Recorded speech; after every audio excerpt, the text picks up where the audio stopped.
अंतर्राष्ट्रीय 12वें योग दिवस पर आज सुल्तानपुर में भव्य आयोजन किया गया।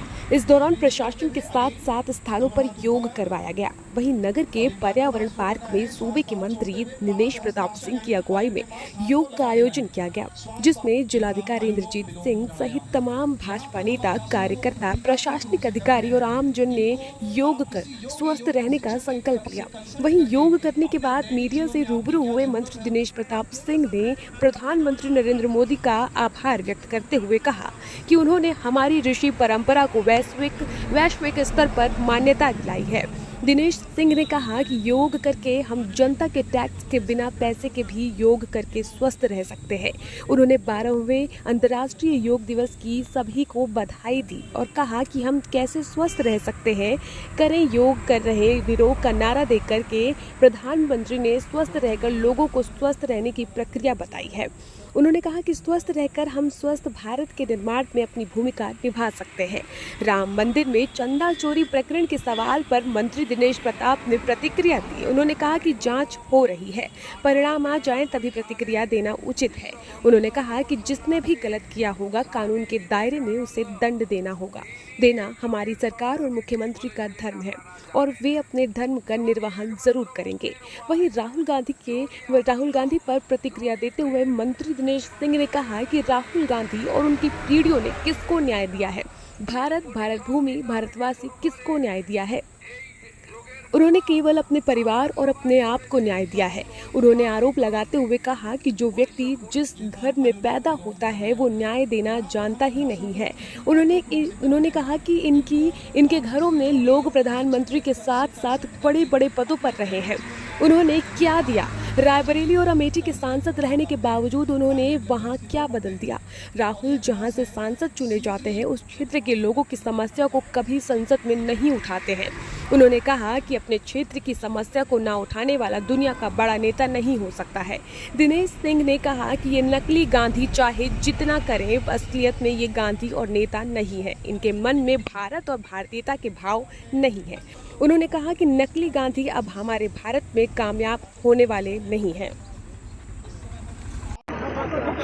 मैं अपने देश के यशस्वी प्रधानमंत्री जी का अपनी ओर से, सुल्तानपुर वासियों की ओर से, राज्य सरकार की ओर से हृदय से धन्यवाद देता हूं, जिन्होंने हमारी ऋषि परंपरा को आज वैश्विक अनुसरण कराया, वैश्विक स्तर पर इसको मान्यता मिली। और ऐसी मान्यता जो देशवासियों के गाढ़ी कमाई का पैसा अथवा देशवासियों के टैक्स के पैसे का बिना उपयोग किए हुए हम स्वस्थ रह सकते हैं, ये 12 सालों से अनवरत होता चला आ रहा है।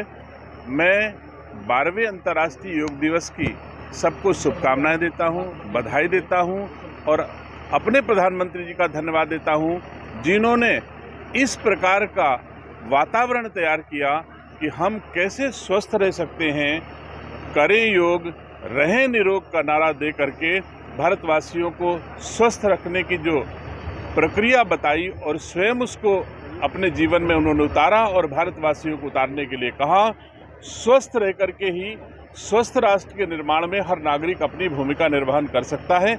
इसलिए सबको स्वस्थ रखने का उपाय हमारे देश के प्रधानमंत्री जी ने सहज, सरल और सुलभ तरीके से दिया। इसके लिए हम सब धन्यवाद देते हैं और आज अंतर्राष्ट्रीय योगा दिवस की सबको बधाई देता हूं। उत्तर प्रदेश के मुख्यमंत्री जी का धन्यवाद देता हूं कि मुझे सुल्तानपुर के भाइयों बहनों के साथ मिल करके इस योगा दिवस में सम्मिलित होने का अवसर हुआ और सबके जन जन का अभियान बन जाए यह योगा दिवस, इसमें अपनी भूमिका का निर्वहन करने का अवसर दिया। इसके लिए मैं उत्तर प्रदेश के यशस्वी मुख्यमंत्री का धन्यवाद देता हूं। आपने कहा कि एक दिन का कार्यक्रम न होने के बजाय 365 दिन का कार्यक्रम ये होना चाहिए, इसके लिए किस तरह का अभियान चला? मैं समझता हूं उचित ही कहा प्रधानमंत्री जी ने, अगर हम सवेरे प्रतिदिन आधे घंटे योग कर लें तो निसंदेह हमको पूरे दिन स्वस्थ रहने का, अपने आप में आधे घंटे का समय दे देने से ताकत मिलती है, शक्ति मिलती है काम करने की, अपने जीवन में,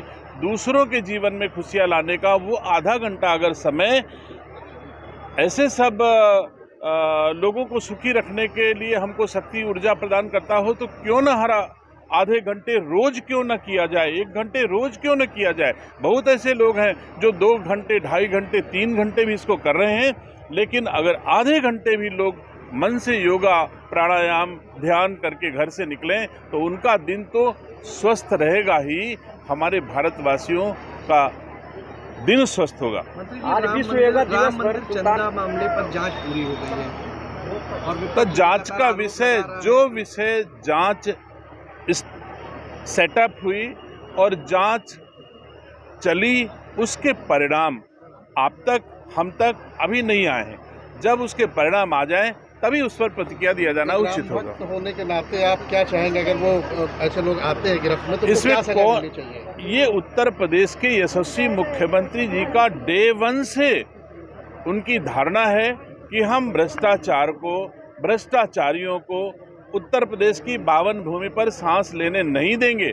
मैं समझता हूँ जिसने भी गलत किया होगा, कानून के दायरे में उसे दंड देना हमारी सरकार का, हमारे मुख्यमंत्री का धर्म है और वो अपने धर्म का निर्वहन जरूर आज करेंगे। नीट की परीक्षा है, राहुल गांधी कोटा में जाकर और पूरे सारे विश्व के, सारे भारत के युवाओं का आह्वान कर रहे हैं कि ये सरकार न्याय नहीं देगी आपको, हम आपके साथ में सदा। राहुल गांधी और राहुल गांधी की पीढ़ियों ने किसको न्याय दिया है? भारत को न्याय दिया है, भारत की पावन भूमि को न्याय दिया है, भारतवासियों को न्याय दिया है। किसको न्याय दिया है? उन्होंने अपने आप को न्याय दिया है, अपने परिवार को न्याय दिया है। आप बताइए किसको न्याय दिया है? मेनका गांधी जी को न्याय दिया है, वरुण गांधी जी को न्याय दिया है। तो जो आदमी जब से पैदा हुआ है न्याय देना जानता ही नहीं है।